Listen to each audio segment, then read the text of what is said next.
मातंगी देवी है, उनकी जो वीणा है ना, वो मनुष्य की जो रीढ़ की हड्डी है उसकी वीणा बनाई जाती है। खुद मुझे तांत्रिक बोलते थे, इसने तेरे मम्मी पापा को मरवाया। वो इतनी भयानक लगती हैं, अनेक गीदड़ियों के समान उनका शरीर है, मांस है ही नहीं शरीर में, सिर्फ हड्डियों का ढांचा है। बंगाल में कृष्ण की पूजा भी उतनी होती है जितनी काली माता की पूजा होती है। दोनों कृष्ण जी का नाम है। कृष्ण जी का नाम क्यों रखा गया? क्योंकि वो महालक्ष्मी कौन है, विष्णु जी की पत्नी महालक्ष्मी है या फिर कोई और महालक्ष्मी है? साधना क्या रोल प्ले करती है? भगवान शिव ने जैसे वशीकरण बनाया, तो वो देवताओं की रक्षा के लिए देवी से मतंग ऋषि ने ललिता महात्रिपुरा की आराधना की थी। उनके एक हाथ में कपाल रहता है, तोता रहता है।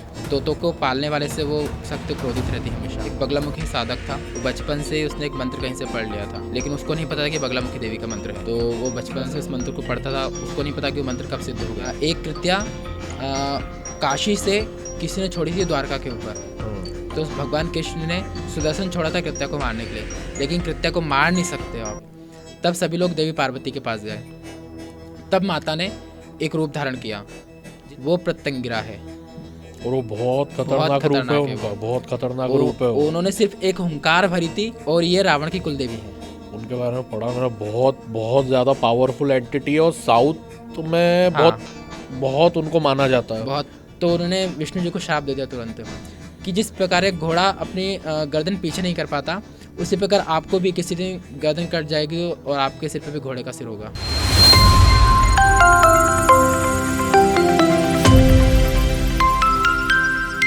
उनका साम्राज्य इतना बड़ा है कि वो खुद भी नहीं देख पाते कि मेरा साम्राज्य कहाँ तक फैला हुआ है, इसलिए उनको महासाम्राज्यशाली नहीं बोला जाता है। अच्छा। हाँ, उनका जो आसन है ना, उसको चिंतामणि आसन बोला जाता है, क्योंकि उनके आसन का स्मरण करने मात्र से ही भक्ति की चिंता खत्म हो जाती है, इससे उनके आसन को ही चिंतामणि बोला जाता है। और उनका जो द्वीप है उसको मणिद्वीप बोला जाता है।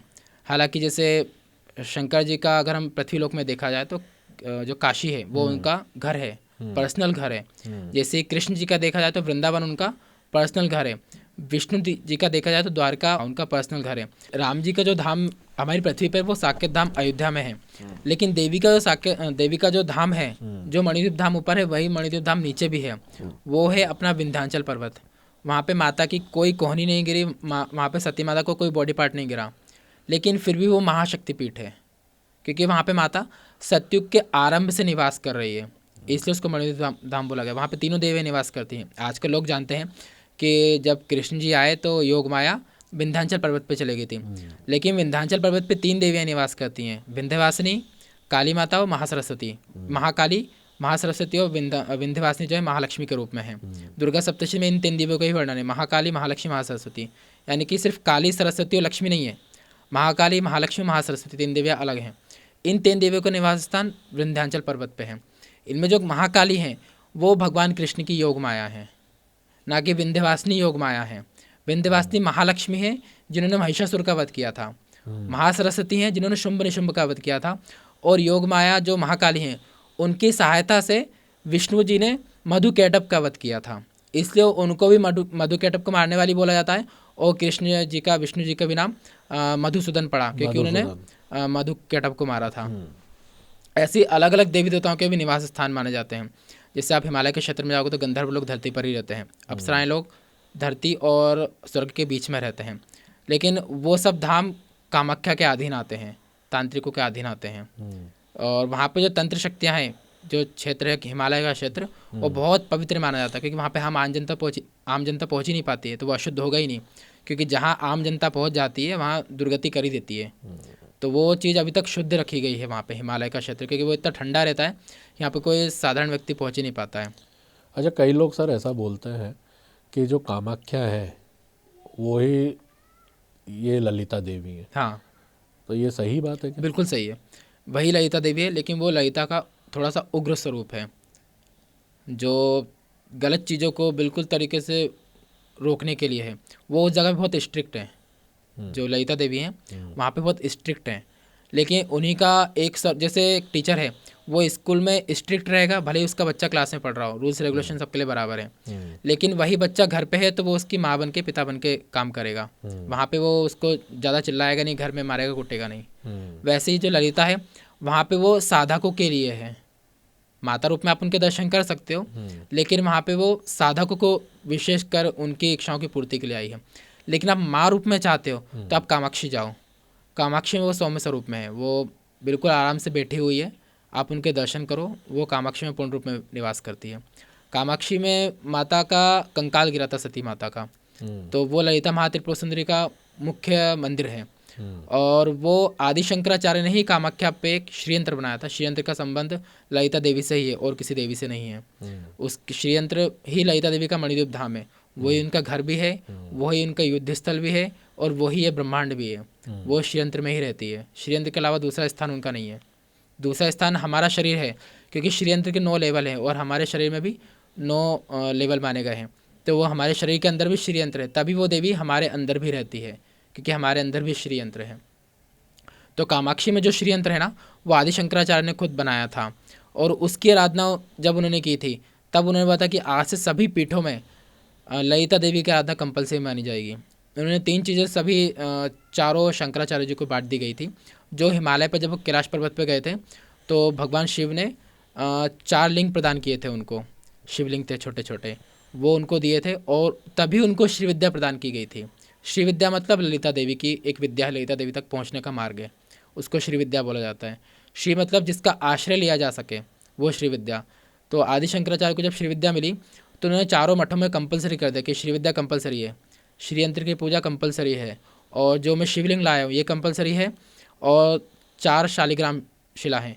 इन 3 की आराधना आपको किसी भी हाल में करनी ही करनी है, चाहे आप साथ में लेके जाओ, चाहे आप अपने मठ में रखो, आपको इनको करना है। तो आज भी चारों शंकर पीठों में ये मठों में ये आराधना होती है, चलती डेली है बेसिस डेली। मतलब इसमें कोई छुट्टी इसमें वगैरह कुछ नहीं, ये होना ही है। अच्छा, ये सब समझ में आ गया मुझे, ठीक है। लेकिन तो भी मेन बात ये है कि क्यों देश की जनता नहीं जानती है ललिता त्रिपुरा सुंदरी को, क्यों नहीं जान पाती है? इसका मेन कारण ये है कि वो ललिता देवी की इच्छा है।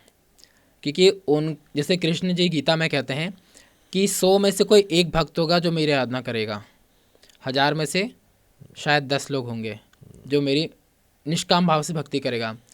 लेकिन ललिता देवी के बारे में बोला जाता है कि ललिता देवी की आराधना वही कर सकता है जिसका ये अंतिम जन्म होगा, बाकी दूसरा कोई व्यक्ति उनकी आराधना कर ही नहीं सकता। ये ललिता देवी गारंटी लेती है कि मेरी आराधना करने वाला व्यक्ति का अंतिम जन्म होगा, भले पूरे जीवन भर उसने कुछ भी कम किया हो, पाप किया हो पुण्य किया हो, वो मेरी जिम्मेदारी है, मेरा बेटा है, मेरी शरण में आया है, लेकिन उसका ये अंतिम जन्म होगा, ये मेरी गारंटी है। मतलब मोक्ष। हाँ, मोक्ष। बाकी कोई विद्या, कोई भी देवता ये आपको गारंटी नहीं देगा कि आपका अंतिम जन्म होगा। कृष्ण जी भी बोलते हैं कि आप पूरे जीवन भर मेरी आराधना करो, मैं आपको मुक्ति प्रदान करूँगा, लेकिन उसमें साथ साथ ये भी बोलते हैं कि आप अंतिम समय में जिस व्यक्ति का स्मरण करोगे आपको वो योनि प्राप्त हो जाएगी। जैसे राजा जड़ भरत थे, उन्होंने एक मृग पाला था, हिरण, लेकिन उनको उससे इतनी लालसा हो गई कि मरते टाइम पे उनको याद आती रही कि मेरा हिरण कहाँ है, तो अगला जन्म उनका हिरण के रूप में ही हुआ। उन्होंने भी तो विष्णु की आराधना ही की थी। लेकिन ललिता देवी का साधक हमेशा जीवन भर कुछ भी किया हो, लेकिन उसने ललिता देवी की आराधना की है, मतलब उसका अंतिम जन्म होगा, भले ही वो अंतिम समय में कुछ भी जप रहा हो, कुछ भी बोल रहा हो, लेकिन गारंटी है कि वो भोग के साथ होगा। यानी कि आपको इस संसार के सारे भोग भी मिलेंगे और मोक्ष भी मिलेगा। वो एक हाथ में मोक्ष देती है तो दूसरे हाथ में भोग भी देती है। तो लोग क्यों नहीं पूछते, इनको पता क्यों नहीं पड़ पाता लोगों को कि भाई इस प्रकार की भी एक देवी है हमारे पुराणों में जो बिल्कुल मोक्ष ही प्रदान करती हैं, गारंटी भी लेती हैं, लेकिन ऐसा क्यों नहीं हो पाता? मतलब मुझे भी अभी कुछ समय पहले ही पता पड़ा है इनके बारे में, मैं भी कुछ समय से ही जान रहा हूँ इनके बारे में। जी, इनका ये है कि ललिता हमारे ब्रह्मांड की देवी नहीं है, ये हमारे ब्रह्मांडों के जो अलग बाहर है बिल्कुल वहाँ रहती है। इसलिए हर कोई ब्रह्मांड के देवी देवता, विष्णु जी भी, शंकर जी भी इनके विषय में नहीं जानते इतना। इवन जो अनंत शेष भगवान शेषनाग हैं वो बोलते हैं कि मैं इनके बारे में, मेरे 1000 मुख हैं, 1000 मुखों से 1000 साल तक भी बोलना चाहूँ तो भी मैं इनकी महिमा का वर्णन नहीं कर सकता। और इन देवी की आराधना बहुत मुश्किल से मिलती है। आपने पुराने पिछले जितने भी जन्म लिए हैं उन जन्मों के जो पुण्य एकत्रित होंगे तब आपको ललिता की आराधना प्राप्त होगी। 300 वर्ष तक तो आपको शंकर जी की ही आराधना करनी पड़ेगी, तब जाके आप विष्णु जी की आराधना करोगे, फिर आपको देवी की आराधना प्राप्त होगी। इतने साल तक आपको भी नहीं पता कि मैंने कितने जन्म लिए हैं, कि आपने पहले कितने जन्म लिए हैं, लेकिन जन्म तो लिए हैं वो तो उनको पता है, तो वो आपको वहाँ तक पहुँचाएगी। लेकिन हाँ, ये गारंटी है कि वो अंतिम जन्म होता है। ऐसा मैं नहीं कह रहा हूँ, ऐसा भगवान हयग्रीव ने बोला है। हयग्रीव महाविष्णु है, जो विष्णु है वो नहीं, विष्णु से ऊपर जो महाविष्णु है वो, उनमें बोला जाता है कि 1000 ब्रह्माओं में जितनी बुद्धि होती है उतनी एक हयग्रीव में बुद्धि होती है। वो उन हयग्रीव भगवान ने बोला है कि ये जितनी भी ललिता देवी का उपाख्यान है ना, ये हयग्रीव जी से ही उत्पन्न हुआ है, क्योंकि हयग्रीव जी ही ललिता देवी को लाने वाले हैं, मेन कारण है हयग्रीव। जो आप हयग्रीव का नाम इस ललिता उपाख्यान में, हयग्रीव जी का बहुत बड़ा उपाख्यान है वो, तो उसमें हयग्रीव जी का नाम आता है। हयग्रीव 2 हैं, एक राक्षस है और एक भगवान विष्णु है। मैं यही पूछने वाला था आपसे। वे कि हयग्रीव कौन है? हाँ, मैं यही पूछने वाला था, क्योंकि मेरी ज्ञान जहाँ तक है, मैंने हैग्रीव का नाम उस राक्षस का ही सुना है। एक्चुअली हुआ क्या, जब हयग्रीव नाम का राक्षस नहीं था, उसके पहले ये ललिता देवी की ही उनको पता था कि भविष्य में क्या होने वाला है। एक समय की बात है, अब हम ललिता देवी पाए गए हैं तो प्रॉपर बता ही दें कि ललिता देवी कहाँ से आती हैं, क्यों आती हैं। एक बार क्या हुआ, जब शंकर जी पार्वती माता का विवाह नहीं हुआ था, तब कामदेव आए थे शंकर जी की तपस्या भंग करने के लिए। तब उनकी क्रोधाग्नि से कामदेव भस्म हो गए थे, उनकी भस्म से वहाँ पे रखी रह गई। तो जब शंकर जी पार्वती माता का विवाह हो गया, उसके बाद गणेश जी आए, तो गणेश जी ने खेल खेल में उसकी भस्म से एक पुतला बनाया। उस पुतले में अब गणेश जी हैं। गणेश जी कौन है? महागणपति, ललिता देवी के एक पुत्र हैं जो महागणपति हैं, है ना।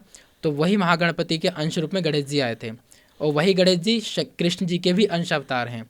गणेश जी खुद एक कृष्ण हैं। अच्छा। हाँ, तो उन्होंने जब पुतला बनाया तो जाहिर सा था कि प्राण भी आ जाएंगे, तो उस पुतले में उन्होंने प्राण फूंक दिए, और उस पुतले को शंकर जी का एक मंत्र प्रदान किया। उस मंत्र से बोला कि आप इनकी तपस्या करो, इस मंत्र से आप इनकी आराधना करो। अब वो शंकर जी के क्रोध से भस्म हुआ था, इसलिए वो तामसिक भस्म थी, तो उसमें तमोगुण भी स्वाभाविक रूप से आ ही गया था, इसलिए उसमें राक्षस वाली प्रवृत्ति आना स्वाभाविक था। अब वो उसने तपस्या की, भगवान शिव से वरदान मांगा कि मैं 60,000 वर्षों तक शासन करूँ। वो भी अभी तक जितने भी दैत्य हुए हैं, रावण हुआ, महिषासुर हुआ, शुंभ निशुंभ, जितने भी दैत्य उन्होंने हमारी पृथ्वी पर आतंक मचाया, हमारी पृथ्वी पर, हमारे ब्रह्मांड में। लेकिन ये जो भंडासुर है, ये जो पुतला था, इसको वरदान जब दिया शंकर जी ने, तो उसको आशीर्वाद है कि तुम 60,000 साल तक शासन करोगे, 105 ब्रह्मांडों पर भी शासन करोगे।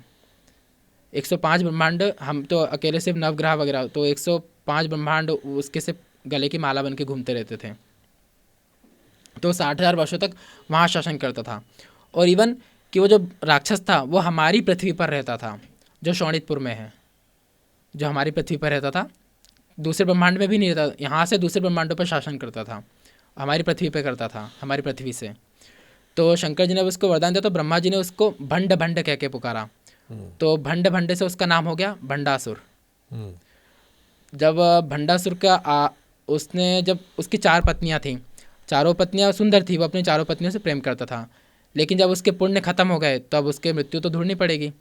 तो अब देवी देवताओं ने सोचा कि क्या किया जाए, तो उसने एक सुंदर स्त्री को देखा, तो वो कामासक्त हो गया। तो स्त्री को देखते से ही उसके मन में काम भावना जागृत हो गई, और उसके पुण्य खत्म होने लगे, और वो आतंक करने लगा। अब सब देवताओं को परेशान करना, सभी को, ऋषि मुनियों को मारना, ये सब शुरू कर दिया। और ये सब करवाता है कौन थे? शुक्राचार्य जी, क्योंकि वो तो दैत्यों के गुरु हैं, वो करवाना उनका काम है।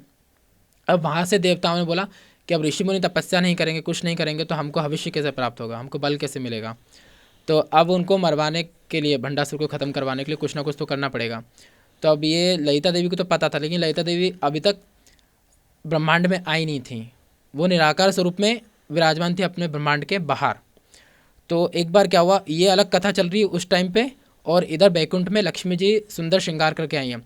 अब लक्ष्मी जी श्रृंगार करके आई हैं, विष्णु जी बैठे हुए हैं, तो लक्ष्मी जी आती हैं, तो उनके मन में ये भाव कहाँ से आ गया कि विष्णु जी उनको देखें।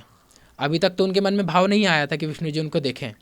उन्होंने, लक्ष्मी जी ने बहुत प्रयास किया कि विष्णु जी उनको देखें, उनकी तारीफ़ करें, लेकिन विष्णु जी ने नहीं की। तो लक्ष्मी जी ने क्रोधित होकर बोला कि क्योंकि घोड़ा जो रहता है, घोड़ा अपना पीछे नहीं देख पाता, पूरी गर्दन पीछे नहीं कर पाता, तो उन्होंने विष्णु जी को शाप दे दिया तुरंत कि जिस प्रकार एक घोड़ा अपनी गर्दन पीछे नहीं कर पाता, उसी प्रकार आपको भी किसी दिन गर्दन कट जाएगी और आपके सिर पर भी घोड़े का सिर होगा, क्योंकि आपने मेरी तारीफ़ नहीं की पलट के। हम्म, तो उस टाइम पे भी लक्ष्मी जी ने सोचा कि मैंने क्या बोल दिया, मेरे पति को मैंने उस गर्दन कट जाने का शाप दिया, ये तो गलत हो गया ना। हम्म, फिर उधर से आकाशवाणी होती है कि देवी लक्ष्मी के लिए कि तुमने जो कहा है वो मैंने कहलवाया है, क्योंकि भविष्य में जो घटना घटने वाली है उसके लिए ये घोड़े का सिर ही कार्य करेगा। तब एक राक्षस आता है हैग्रीव नाम का, वो महात्रिपुर सुंदरी की आराधना करता है लेकिन निराकार स्वरूप में, उसको पता नहीं था लेकिन उसने किया। फिर भी महात्रिपुर सुंदरी निराकार रूप में ही आई। उसने उसको वरदान दिया कि उसने अमरता का वरदान मांगा, लेकिन अमरता का वरदान तो मिल ही नहीं सकता। तो उसने बोला कि मेरे जैसा ही कोई मुझे मारे, हैग्रीव को हैग्रीव ही मारे। उन्होंने कहा तथास्तु, वो अंतर ध्यान हो गई। उसने भी कई हजार साल तक शासन किया। उसने अब उसने ब्रह्मा जी के वेद चुरा के ले गया। अब वेद चले गए मतलब कि जितने भी साधु संत हैं, जितने भी ब्राह्मण हैं, उनकी बुद्धि खत्म हो जाएगी, बोलना भूल जाएंगे। ये सब वेदों से ही सब कुछ होता है। तो अब ये सब बोलना भूल गए। तो अभी जो हाँ हैग्रीव था, अब भगवान के पास खबर पहुंची विष्णु जी के पास कि ये वेद ले गया और वेदों की रक्षा का दायित्व विष्णु जी का है। तो विष्णु जी से कहा गया, तो विष्णु जी उससे युद्ध करने गए। विष्णु जी 5,000 साल तक उससे लड़े, उनसे लड़के वो थक गए। तो हैग्रीव एक जगह जाके बैठ गया और विष्णु जी एक जगह जाके बैठ गए। तो विष्णु जी के पास जो धनुष था, धनुष में जो डोरी होती है ना, तो वो उस धनुष से सिर टिका के बैठ गए। तब उधर से आकाशवाणी हुई कि हैग्रीव का वध हैग्रीव ही करेगा। तब ब्रह्मा जी ने एक डीमक होता है, डीमक को आह्वान किया। डीमक को बोला, डीमक ने जो धनुष की डोरी है प्रत्यंचा, उसको काट दिया। जैसे ही उसको काटा तो वो जो कट जैसे ही वो कटी तो वो विष्णु जी की गर्दन पे चढ़ गई। तो उससे विष्णु जी की गर्दन कट गई। फिर सब लोग डर गए कि किसी को नहीं पता था, सिर्फ महालक्ष्मी लक्ष्मी जी को पता था, तो वो भी भूल गई थी। फिर उधर से वापस से आवाज़ आई कि इनके सर पे घोड़े का सर लगाओ, तब जाके हैग्रीव मरेगा। तब वो भगवान विष्णु हैग्रीव बने और उन्होंने हैग्रीव का वध किया। तब उन्होंने हैग्रीव जी ने बताया कि आखिर ललिता महात्रिपुर सुंदरी कौन है। और जब भंडासुर आया तो भंडासुर को मारने के लिए देवी इतनी आसानी से नहीं आ सकती, तो उनके आने के लिए महागणपति सहायता प्रदान करते थे, क्योंकि महागणपति तो ललिता देवी के पुत्र हैं। तो पुत्र अपनी माता से मिलवाएगा, क्योंकि अगर जैसे शंकर जी भी जब पहली बार कैलाश पर्वत वहाँ पे गए थे पार्वती माता के पास, तो गणेश जी बीच में आ गए थे, क्योंकि उनसे पूछे वो गण हैं तो वो उनसे पूछ के ही जाएंगे अंदर, जब उनको पता नहीं था कि मेरे पिता हैं। तो वैसे ही महागणपति ही ललिता देवी से मिलवाते हैं, चाहे मैं हूँ, चाहे आप हूँ, चाहे कोई भी हो। अगर आपको ललिता देवी तक जाना है तो गणपति की ही आराधना पहले करनी ही पड़ेगी, महागणपति की। तो उधर महागणपति के कहने पे गणेश जी ने आराधना स्टार्ट की थी। उनका जो हवन कुंड बनाया गया था वो 100 योजन बड़ा हवन कुंड था, जिसमें 105 ब्रह्मांडों के ब्रह्मा विष्णु महेश, 105 ब्रह्मांडों की त्रिदेवियाँ, जितने भी देवी देवता निवास करते हैं वो सब आए थे। और वो भी हमारी पृथ्वी पर ही हुआ था। वो हुआ था नैमिषारण्य में। इसीलिए नैमिषारण्य को सबसे पवित्र भूमि माना जाता है, क्योंकि वहाँ ललिता देवी साक्षात रूप में पहली बार उन्होंने सशरीर अवतार धारण किया था। अब वो हवन कुंड बहुत सालों तक चला, लेकिन फिर भी देवी नहीं आई। तब गणेश जी को याद आया कि भगवान ने कहा था, महागणपति ने, कि अपने शरीर की बलि देनी पड़ेगी। तो सभी देवताओं ने अपना एक एक हाथ काट के हवन कुंड में दे दिया था।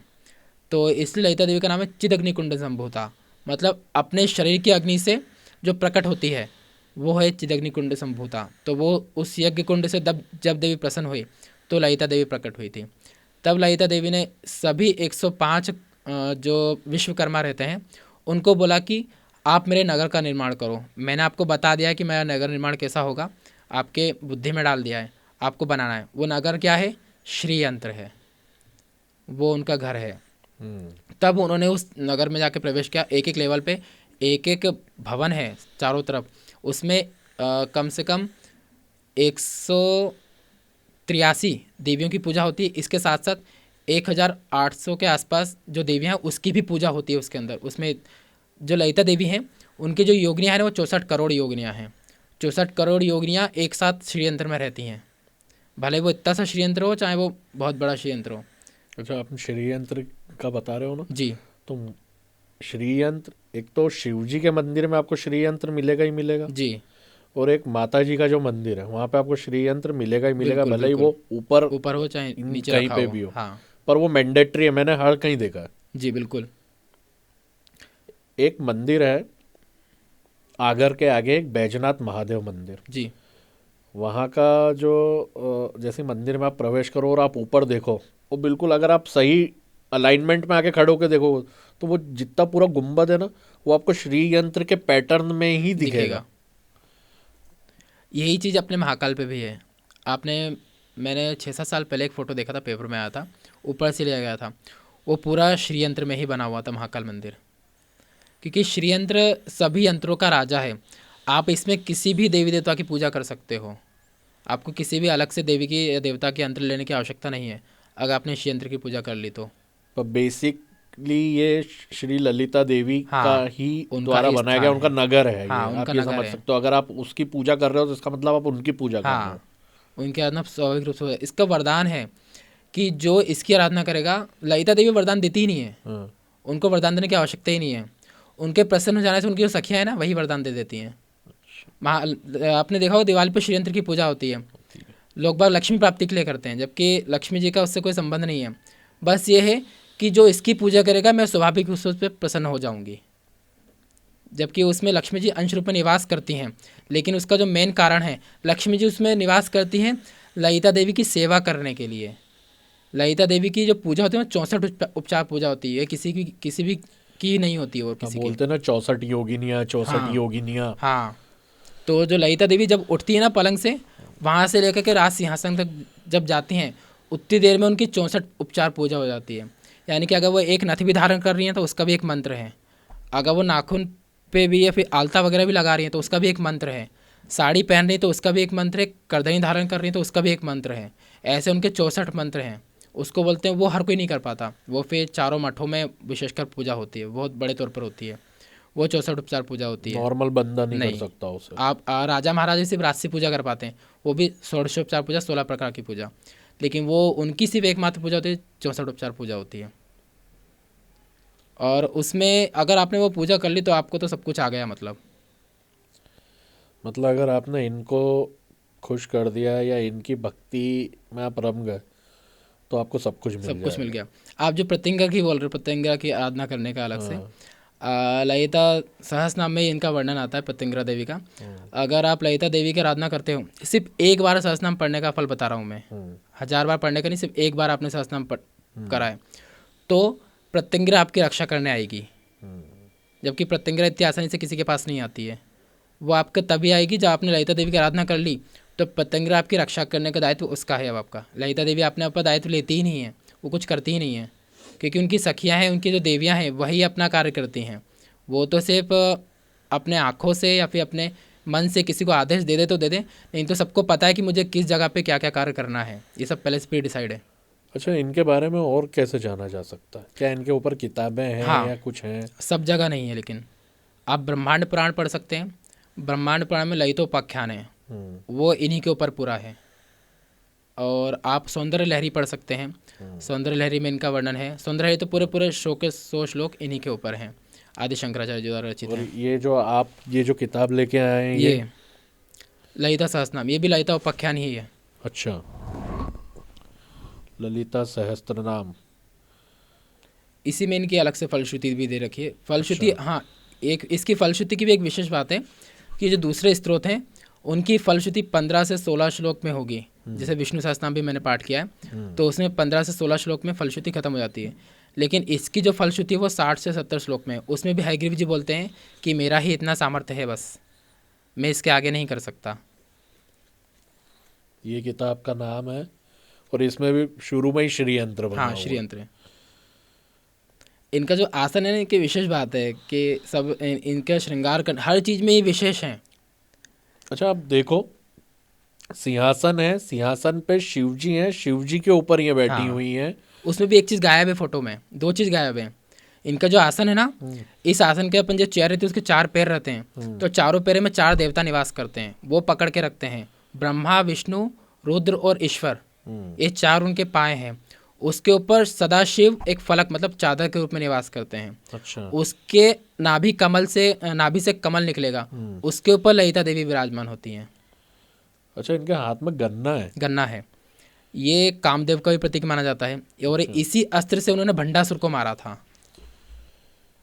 और ये- एक कमल है जी। इनके हाथ में, एक शंख है और एक दंड है। वो शंख नहीं होगा, अंकुश और पाश है। अच्छा, हाँ, इनके ये भी बोला जाता है कि ये 4 हाथ है ना, ये आपने जो दूसरे देवी देवता देखे हैं वो आशीर्वाद या वर मुद्रा में रहते हैं, आशीर्वाद देते हुए, लेकिन ये आशीर्वाद की मुद्रा में दिखेंगे ही नहीं कहीं पे, क्योंकि जो देवी देवता वर मुद्रा में कार्य करते हैं वो इनके चरण को देखने से ही हो जाते हैं, तो इनको वर मुद्रा धारण करने की कभी जरूरत ही नहीं पड़ती है। अच्छा, और ये देखो आप इसके आखिरी में श्री यंत्र जी का कितना विस्तृत सब कुछ लिखा हुआ है उसमें। श्री यंत्र मतलब आप बना भी सकते हो उसको देख के घर में। बिल्कुल बिल्कुल। अच्छा, जैसे श्री यंत्र कोई घर पे बनाए तो उसको सिद्ध भी करना पड़ता है। हाँ, उसको अलग अलग तरीके से सिद्ध किया जाता है, या तो फिर आप उसके ऊपर ललिता सहस्त्रनाम के पाठ करो, उनको सुनाओ, तो वो अपने आप धीरे धीरे सिद्ध इसके होगा। लिए कोई दिन तय है क्या कि कभी भी किया जा सकता है? इसका जो विशेष दिन है वो धनतेरस। धनतेरस हम पूछते हैं कि धन के देवता धनवंतरी जी आए थे, लेकिन धनतेरस के दिन श्री यंत्र धरती पे आया था। जब ये लुप्त हो गया तो लक्ष्मी जी जब धरती को छोड़ के चले गई थी, तो लक्ष्मी जी के जो पुत्र हैं, इंदिरा, चिकलित, ये 4 पुत्र हैं, तो चारों को पता था कि देवी लक्ष्मी किस लिए आई, कैसे आएंगी। तब उन्होंने गुरु बृहस्पति, क्योंकि सब लोग कहते हैं ना जैसे लक्ष्मी जहाँ विष्णु होगा तो वहाँ लक्ष्मी अपने आप आएगी, ऐसा नहीं है। लक्ष्मी जी के लिए ये भी वचन है कि जहाँ अशुद्धता होगी, अगर वहाँ विष्णु भी निवास करते हैं तो भी मैं अपने पति को छोड़ कर चले जाऊँगी, मुझे शुद्धता प्रिय है। तो ये धनतेरस तो जैसे सर कि साल में एक ही दिन आता है, हाँ। और कोई मान लीजिए हफ्ते में कोई एक दिन करना चाहे तो वो दिन कौन सा ज़्यादा अच्छा वो है? फिर आपको नक्षत्र भी देखना पड़ेगा। अच्छा, गुरु पुष्य नक्षत्र हो, आप इसमें श्रीयंत्र का निर्माण कर सकते हो। और अगर आपको नॉर्मली आराधना करना है, श्रीयंत्र आपके पास है, तो आप शुक्रवार के दिन से कर सकते हो, या फिर पूर्णिमा से। पूर्णिमा पे कंपलसरी करना ही चाहिए। और आराधना कैसे की जाएगी इसकी? इसके ललिता देवी के मुख से सुना जाए तो उन्होंने सबसे पहले बोला है, मेरी आराधना के लिए सबसे पहले ललिता सहस्त्रनाम है। अगर उस सभी शिव विद्या के दीक्षितों के लिए ललिता सहस्त्रनाम ही मुख्य है। आप इसको कर लोगे मतलब आपके लिए श्री विद्या ही है ये। मतलब ऐसी कोई बाध्यता नहीं है नहीं, इसमें? हाँ, मंत्रों के लिए बाध्यता है कि आपको श्री विद्या आपको प्रॉपर गाइडेंस में ही करनी वो तो पड़ेगी। गुरु के द्वारा ही गुरु की होगी। द्वारा ही करनी पड़ेगी। लेकिन आप एक नॉर्मल इनका नाम उच्चार कर सकते हो, सकते उससे भी हो। आप श्री यंत्र सिद्ध कर सकते हो अपना। इनका जो महात्म है इसमें बोला गया है कि इनके एक नाम में इतना सामर्थ्य है कि उतने पाप करने की क्षमता ही हम में नहीं है। एक नाम का ही महात्म इतना है। 14 भुवनों में वो पाप नहीं है जो इनका एक नाम नष्ट ना कर सके। अच्छा, हम्म। तो ये तो शायद ही मेरे ख्याल से कोई जानता होगा ललिता देवी के बारे में इतना गहराई से। जी और मैं भी यही चाहूँगा कि लोगों को पता चले चले। ऐसी चीज़ों के बारे में जो वो जानते नहीं, क्योंकि हर चीज़ को ज़्यादातर तो इस देश में हर अच्छी चीज़ को भी अगर वो कुछ गलत हो गई तो उसको गलत ही पेश किया जाता है। जाएगा। तंत्र विद्या अच्छी भी होती है, सही है। अच्छे कामों के लिए भी होती हैं भाई। पूरा पहले साधु महात्मा करते ही थे, वो भी तंत्र विद्या ही हाँ। थी, पर उसका नेगेटिव एस्पेक्ट ज़्यादा लोगों ने देखा हाँ, और उसकी वो छवि भी अपने मन में सही है। वैसी बना ली है। क्योंकि तंत्र की उत्पत्ति शंकर जी से हुई है। अब शंकर जी बुरे तो है नहीं, कृष्ण जी भी तंत्र क्रिया जान, क्योंकि 64 कलाओं में 64 विद्याओं में तंत्र भी आता है। कृष्ण जी ने जो विद्या ग्रहण की उसमें तंत्र भी आता है। कृष्ण जी को भी सारी तंत्र विद्याएं आती थी, उनको यंत्र निर्माण करना वगैरह सब कुछ आता है।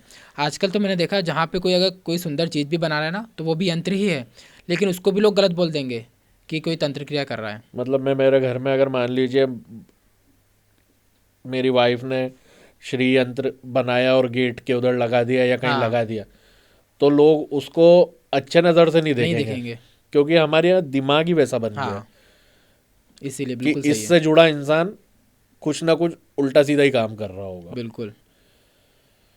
बहुत अच्छा लग रहा है मेरे को भी जान के उनके बारे में, और आशा करता हूँ आप लोगों को भी बहुत अच्छा लगा होगा। इतनी गहराई का ये वाला एपिसोड था, हालांकि तो भी समय कम पड़ रहा है इसके लिए, क्योंकि ये तो एक बहुत ही ऐसा सब्जेक्ट है जिसमें के बारे में बहुत कम बात होती है भारत देश में। जानते सब हैं कि है, हाँ।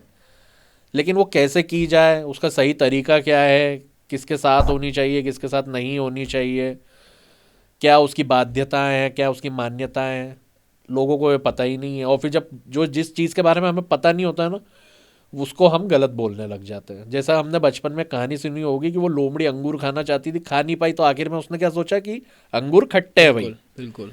तो यही इस चीज़ पे भी लागू होता है। तो जैसा आज सर ने, योगेश सर ने हमें बताया कि भाई क्या महिमा है ललिता सहस्त्र नाम की, तंत्र क्या होता है, साधना क्या होता है, तो आप लोग भी थोड़ा सा रिसर्च कीजिए, कोई गुरु बना ही है, अगर आप में इस चीज़ में इंटरेस्ट है तो उसके माध्यम से इन चीज़ों को पाने की कोशिश कीजिए। ये ज़रूर रिकमेंड करूँगा कि ऐसी कोई चीज़ अकेले में प्रैक्टिस ना करें जो आपके लिए हानिकारक हो, बिल्कुल। क्योंकि ये चीज़ें पलट के आती हैं। तो योगेश सर, आज बड़ा आनंद आया इस सत्संग में। जी सर। और भी कुछ टॉपिक्स हैं, उसके लिए भी मैं किसी दिन आपको बिल्कुल सर। फ़ोन करूँगा और हम उस पर बात करेंगे मिलके। बिल्कुल और बिल्कुल। क्या हो सकता है हम और क्या जानकारी हमारे देखने वालों तक पहुंचा सके जो जेन्युइन हो और जो उनके काम की हो और जो उनको किसी गलत चीज़ से बचाए, बचाए। क्योंकि हमारी कोशिश तो यही है। हम्म। क्योंकि भारत में बहुत विद्याएं हैं, हाँ। भारत के लोग उसके बारे में बात करते हैं तो लोग भरोसा नहीं करते, लेकिन यही चीज़ अगर कोई फॉरेनर आके अभी बोल देगा तो हम कि करने लगेंगे। ललिता सहस्त्रनाम करो भाई, तो आधे से ज़्यादा जनता मान जाएगी।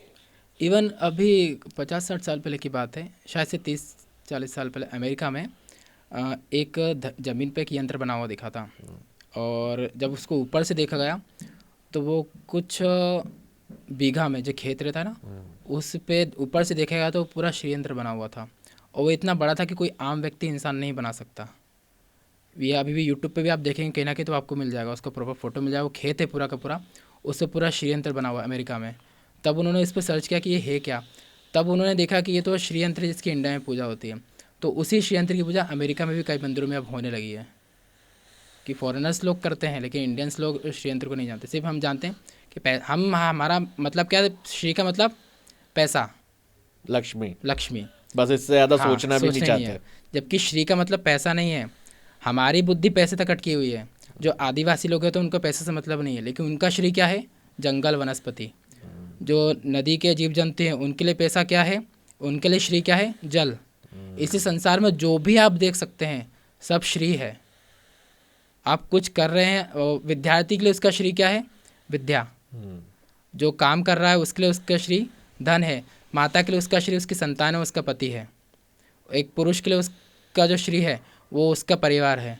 इस संसार में सब कुछ श्रीमय है, लेकिन हमारी बुद्धि जो बस पैसे तक। पैसा तो पहले था ही नहीं, पैसे सोना चलता था या फिर कुछ अनाज के बदले कुछ चीज़ें दी जाती थी। तो हम लोग पैसे पे क्यों इतना वो हो गए हैं, क्योंकि हमारी बुद्धि वहीं तक बुद्धि सीमित वहीं है। तक है सिर्फ।